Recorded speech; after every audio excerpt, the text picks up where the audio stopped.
പറഞ്ഞ അഭിനയിക്കാൻ എന്ന് പറഞ്ഞൊരു സ്പെഷ്യൽ കഴിവ് തന്നെ വേണം.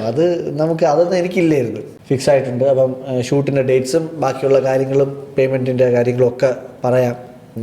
2 ആഴ്ച കഴിഞ്ഞാൽ ഷൂട്ട് തുടങ്ങും. അപ്പോൾ ആ ഡേറ്റിന് മുമ്പായിട്ട് എങ്ങനെയാണ് കാര്യങ്ങളെന്നൊക്കെ പറയാമെന്ന് പറഞ്ഞു. ഞാൻ ഓക്കെ അപ്പോൾ ഒരു സമാധാനം, ഒരു ക്യാരക്ടർ ഫിക്സ് ആയില്ല.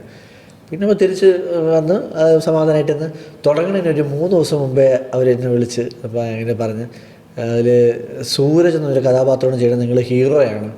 അപ്പം എനിക്ക് ഈ പറഞ്ഞത് എന്താണ് ഏതാണെന്നൊന്നും മനസ്സിലായില്ല. അപ്പോൾ ഹീറോ എന്ന് കേട്ടപ്പോഴത്തേക്ക് എനിക്ക് ഭയങ്കര അയ്യോ ഹീറോ ആയിട്ടാണ്. അപ്പോൾ എനിക്കിതൊന്നും അറിഞ്ഞുകൂടല്ലോ എന്താ സംഭവം. പിന്നെ ഞാൻ നേരെ വിട്ട് ഭീമാപ്പള്ളിയിൽ പഴയ മറ്റേ ഈ പറഞ്ഞ ഷാറൂഖ് ഖാൻ്റെയും ധനുഷിൻ്റെയും പിന്നെ പൃഥ്വിരാജിൻ്റെയും ഫഹദിൻ്റെയും ഒക്കെ CD മേടിച്ച് എല്ലാം ഹീറോ എങ്ങനെ അഭിനയിക്കുന്നു എന്നുള്ളത് നമുക്ക് കാണണമല്ലോ. അതൊക്കെ ഇട്ട് ഫുള്ള് കണ്ടു. പക്ഷെ ഇതൊന്നും അല്ല, അവിടെ ചെന്നപ്പോൾ എൻ്റെ ഡിഫറെൻ്റ് ആയിരുന്നു.